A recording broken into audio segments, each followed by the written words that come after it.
Welcome back to Chris Story Studios. Alright, my very real legal team has informed me that while captive audience is really good for video retention, it is bad for PR and, and I quote, reprehensible from an ethical perspective. So on the advice of my very real lawyer, Steve, I've gotten rid of the dungeon.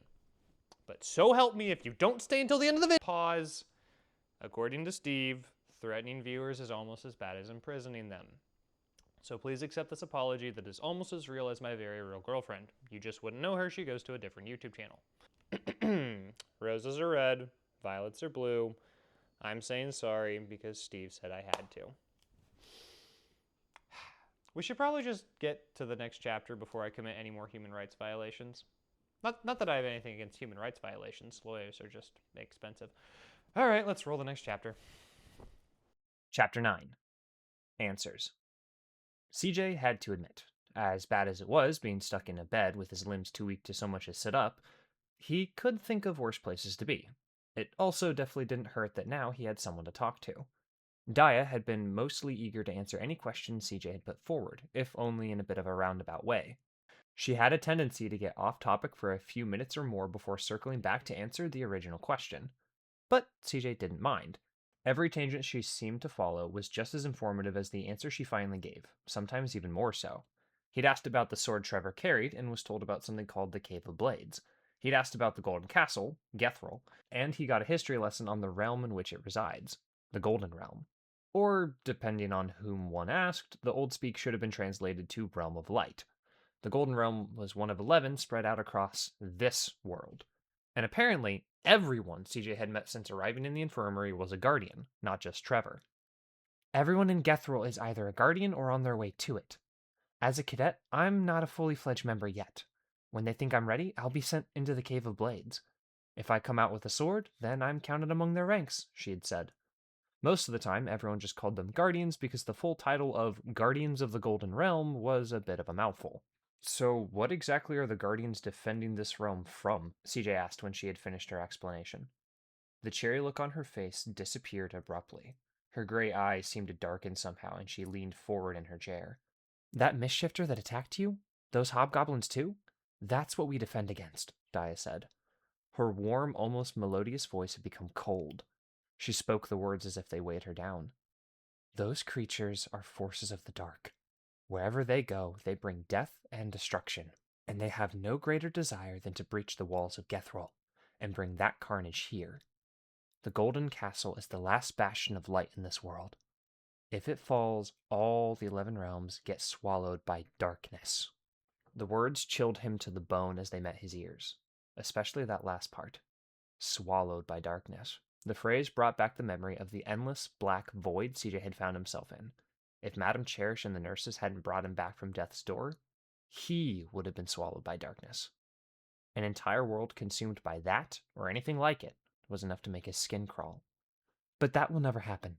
Gethril has stood for 1,000 years, and every time darkness gets to the border of the Golden Realm, it's repelled again by the Guardians, Daya said. She grinned at him in a way that almost wiped away the horrible notion. Almost. Then she turned her gaze upwards and grimaced. I have to go. The healers will start checking on the patients soon, and I can't be here when they do. CJ followed her gaze up to the chandeliers and saw that an orange glow was coming from all the ones in sight. He hadn't noticed the space around him growing brighter until she'd said something. But the glow was much dimmer than it had been earlier, so he could actually see the source of the light. Orange stones were inlaid across the chandeliers. Do they have the lights on a timer? They're solar stones, Daya murmured as she stood to her feet. They reflect the shining of the sun. When the sun starts to rise, the stones glow. When it sets, they get dark again. It's the perfect way to light up areas where people need to sleep, such as the barracks and the infirmary. CJ managed to sit up all the way, no small feat with some remnant of the toxin circulating his system. The pain from his wound was minimal now, but he still didn't have nearly enough strength to stand. Daya moved to the curtain but stopped just short of the exit. Nice to meet you, CJ Blake of Outcast, she said with mock formality.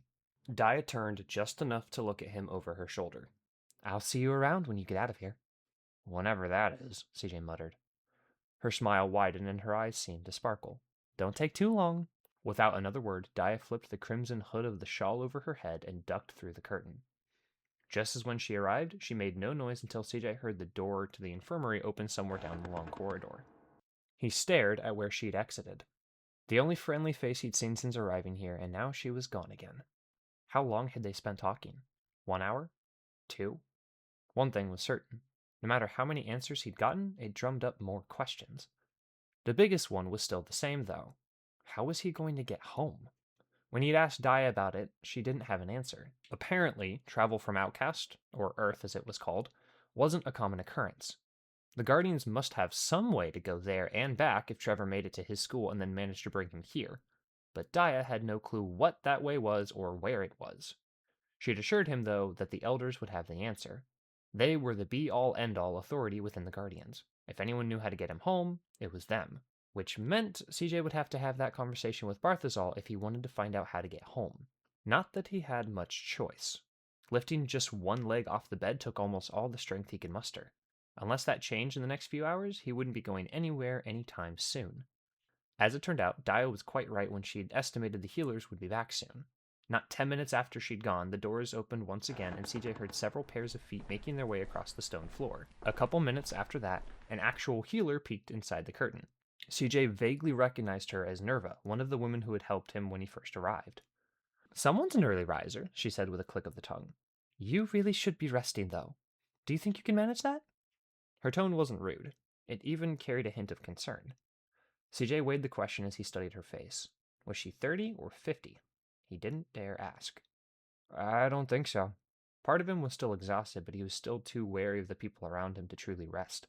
Besides, even if he managed to sleep, one of those haunting dreams would probably be there waiting for him. "Well, if you insist on being up, we should see about that poison. Can you stand?" "No, I thought not." "I'll go get some herbal tea. That should help flush it out of your system. You'll likely feel some of its effects for the next few days, but we should be able to get you back on your feet today." She ducked back through the curtain, receding footfalls further declaring her retreat. The room was getting much brighter, which must mean the sun was climbing higher past the horizon now. CJ wondered how early the Elder would arrive to continue their talk. The sense of dread and mistrust was still there, but a little less now. Meeting Dia proved that not everyone here was trying to pry something out of him. And with some of his strength returning in the night, he felt like he had enough energy at least to stand up for himself. Besides, how scary could one old man be? CJ thought he was about to get his answer about half an hour after that, when the door to the infirmary opened somewhere beyond his curtain. He recognized the sound of heavier boots striking the stonework underfoot. Barthazal must be bringing Trevor with him again. Then he realized it wasn't one set of heavy footsteps. Suddenly, the curtain to his area was flung open completely to reveal Trevor standing there, flanked by two other men and a woman. All of them dressed similarly to him, in those fancy clothes that looked more at home in a medieval palace. Then again, CJ was in the Golden Castle, apparently. All four people also had a sword hanging from their hips. "Can you walk?" Trevor asked, not bothering to even say hello. "Good morning to you too, sunshine," CJ replied. The words had escaped his lips before he even realized what he'd said. Apparently, the tea Nerva had given him didn't just strengthen his body, but put some bite back in his spirit as well. Maybe a little too much bite. Trevor's stoic demeanor never faltered, but CJ thought he saw one of the other soldiers smile just for a second. "Yes or no," Trevor said. His voice was not harsh, but it was firm. "If you cannot, one of us can carry you." CJ swallowed the other's snide remarks before they fought free. Instead, he sat up and slowly slid the covers off. And that was the first time he realized what he was wearing. His clothes were gone, replaced by something of a fancy hospital gown. He tried not to focus on that as he shifted until his legs were off the bed. He slowly rose to his feet, testing the stability before fully committing. Without the bedside table to support him, he doubted if he'd be able to stay upright. "Damon, will you fetch our young guest a crutch?" Trevor asked. One of the guards disappeared behind him. But before CJ could protest, Trevor was shoving a bundle of cloth into his arms. "Change into these quickly. Or, if you are unable, I can have one of the healers assist you." CJ needed no time protesting that. He looked down at the bundle to find that it was a full set of fresh clothes, not dissimilar to what the guards wore. It lacked the fancy coat, and there were slippers rather than boots. They still looked like the fanciest clothes CJ had ever set eyes on. After Trevor handed him the bundle, the guards exited the curtain. One of the guardians shut it behind him. "You have 1 minute." As hastily as he could without toppling over, CJ changed out of the gown and into the gray pants, a white, long-sleeve shirt, and matching slippers.